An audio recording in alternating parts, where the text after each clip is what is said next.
ഇന്ന് നമുക്ക് Japanese ഫുഡായ chicken കട്ട്സു കറി എങ്ങനെ തയ്യാറാക്കണം നോക്കാം. ഇന്നത് എങ്ങനെയാണെന്ന് ഞാൻ കാണിച്ചു തരാം. വൈറ്റ് ഒനിയൻ മീഡിയം സൈസ് 2 എണ്ണം. നമ്മുടെ സാധാരണ സവാള ഇതിനു വേണ്ടി ഉപയോഗിക്കരുത്.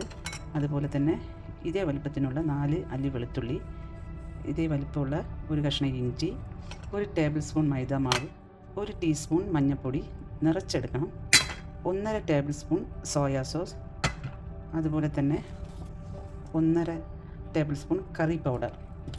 പിന്നെ വേണ്ടത് കോക്കനട്ട് മിൽക്ക് ക്രീമാണ്. 250 ml ഒരു കപ്പിന് വേണ്ടത് ചിക്കൻ സ്റ്റോക്ക്. ചിക്കൻ സ്റ്റോക്ക് നമുക്ക് റെഡിമെയ്ഡ് കിട്ടും, ഉണ്ടാക്കിയതാണ്. ഇതെങ്ങനെ തയ്യാറാക്കുന്നതെന്ന് വെച്ചാൽ ഒരു 4-5 പീസ് ചിക്കനിൽ കുറച്ച് മഞ്ഞൾപ്പൊടി, കുറച്ചധികം ഉപ്പ്, കാരണം ഈ കറിയിൽ നമ്മൾ വേറെ ഉപ്പ് ചേർക്കില്ല. ഈ സ്റ്റോക്കിലുള്ള ഉപ്പാണ് ഇതിന് ബാലൻസ് ചെയ്ത് പോകുന്നത്. അപ്പോൾ കുറച്ചധികം ഉപ്പ്, രസം നമ്മുടെ നാവിൽ അറിയണം. പിന്നെ പോയിട്ട് സോയാ സോസ്, ഇത്രയും വെച്ച് ചിക്കന് കുറച്ച് വെള്ളം ഒഴിച്ച് നല്ലപോലെ വേവിക്കുക. വേവിച്ചതിന് ശേഷം 2 ഗ്ലാസ് വെള്ളം ഒഴിച്ച് വയ്ക്കുകയാണെങ്കിൽ 1 ഗ്ലാസ് വെള്ളം ആക്കണം. 500 ml വെള്ളമാണെങ്കിൽ 300 ml ആക്കണം.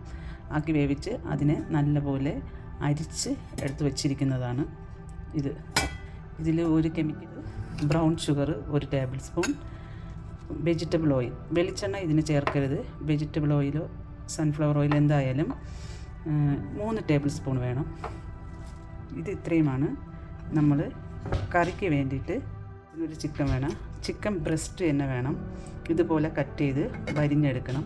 അതിൽ 20 മിനിറ്റ് മുന്നേ ഉപ്പും കുരുമുളക് പൊടിയും, പെപ്പർ കുരുമുളക് പുരട്ടി 20 മിനിറ്റ് വെച്ചേക്കണം. സാധാരണ ഉപ്പ് മാത്രമാണ് പുരട്ടുന്നത് അവർ, പക്ഷെ നമുക്ക് ഇച്ചിരി സ്പൈസി കിട്ടാൻ വേണ്ടിയിട്ടാണ് പെപ്പർ. ആദ്യം നമുക്ക് കട്ട്സു കറിക്ക് എടുത്തു വെച്ച സവാള ഇതുപോലെ കട്ട് ചെയ്തെടുക്കണം. അതുപോലെ തന്നെ ഇഞ്ചിയും വെളുത്തുള്ളിയും ഇതുപോലെ കട്ട് ചെയ്തിട്ട് 1 ടേബിൾ സ്പൂണിൻ്റെ അളവിനുള്ള ഓയിൽ തവ ചൂടായതിന് ശേഷം ഒഴിക്കണം. 1 ടേബിൾ സ്പൂൺ. ബാക്കി 2 ടേബിൾ സ്പൂണ് നമുക്ക് അടുത്ത സ്റ്റെപ്പിന് യൂസ് ചെയ്യാം. ഇത്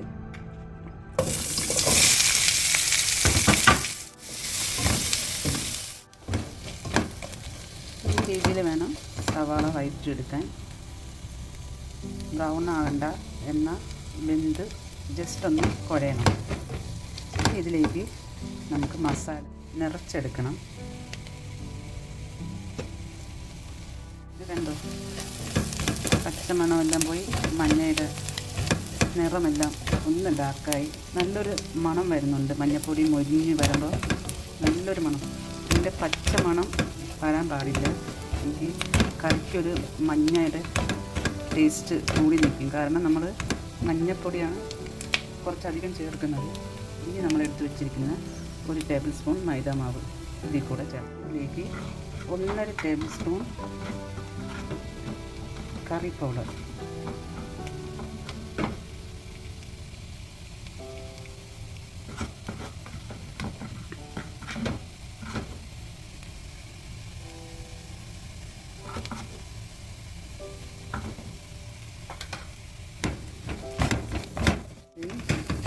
പച്ചമണം മാറിയിട്ടുണ്ട്.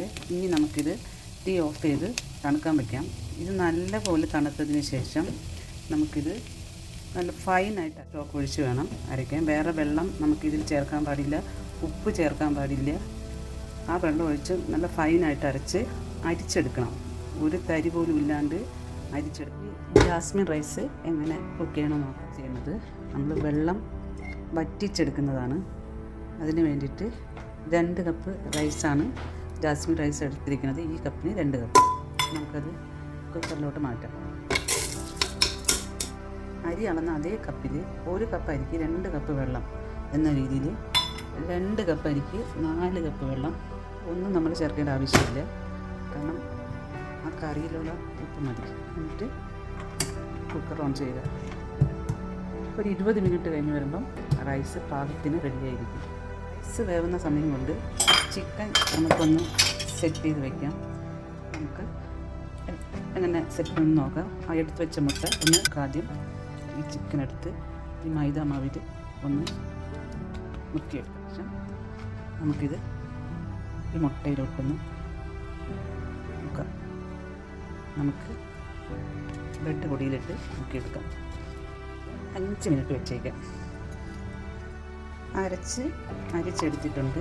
ഇനി നമുക്കിത് അടുപ്പിൽ വെച്ച് നല്ലപോലെ പച്ചമണം, മസാലയുടെ പച്ചമണം പോകുന്നവരെ ഒന്ന് വഴറ്റി കൊടുക്കാം. ടേബിൾ സ്പൂൺ ഓയിൽ ഒഴിച്ചു കൊടുക്കാം. ആദ്യം നമ്മൾ 1 ടേബിൾ സ്പൂണാണ് ഒഴിച്ചത്. ഇനി ഒരു 2 ടേബിൾ. റെസ്റ്റോറൻറ്റ് സ്റ്റൈലിൽ തന്നെയാണ് ഞാനിത് ഉണ്ടാക്കുന്നത്. അതുപോലെ ചെയ്യാം. ഒത്തിരി ഓയിലൊന്നും ഇതിന് വേണ്ട. ചിക്കൻ എന്തായാലും നോക്കാം. ഒരു സൈഡ് വെന്തിട്ടുണ്ട്. ഇനി മറിച്ചിട്ട് കൊടുക്കാം നമുക്ക്. ചിക്കൻ റെഡി ആയിട്ടുണ്ട്. ഇത് നോക്കാം. അതിൻ്റെ റൈസ് എന്തായാലും നോക്കാം. എന്തോന്ന് എനിക്കറിയില്ല. നല്ലപോലെ വെന്ത് ഉട്ടി കോക്കനട്ട് മിൽക്ക് ക്രീം കുറച്ച് റൈസിൽ ചേർത്ത് കൊടുക്കുക. റൈസ് റെഡി ആയിട്ടുണ്ട്. മസാല പാകമാണ്. ഇനി ഇതിലേക്ക് നമുക്ക് എടുത്തു വച്ചിരിക്കുന്ന 2 ടേബിൾ സ്പൂൺ സോയാ സോസ് ഒഴിച്ചു കൊടുക്കാം. ചിക്കൻ സ്റ്റോക്കിൻ്റെ അരച്ചതിന് ശേഷം ബാക്കി വന്ന സ്റ്റോക്ക് ഇതിലേക്ക് ഒഴിച്ചു കൊടുക്കാം. സവാളയ്ക്ക് 300 ഗ്രാം അളവിലാണ് ഈ ചിക്കൻ സ്റ്റോക്ക് എടുത്തിരിക്കുന്നത്.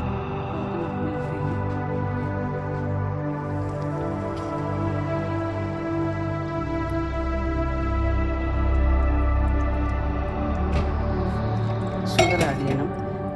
ഹണി കൂടി നമുക്ക് ആഡ് ചെയ്യാം. ഇത് ഞാൻ ഇപ്പോഴും പറയുന്നു, ഇത് നല്ല മധുരമുള്ള ഒരു കറിയാണ്. പച്ചക്കറി ചില്ലി ഓയിലൂടെ ഒഴിക്കാം. ചില്ലി ഓയിൽ വീട്ടിലുണ്ടാക്കിയതാണ്. ഇതാണ് ചിക്കൻ കാട്സു കറി. ജാപ്പനീസ്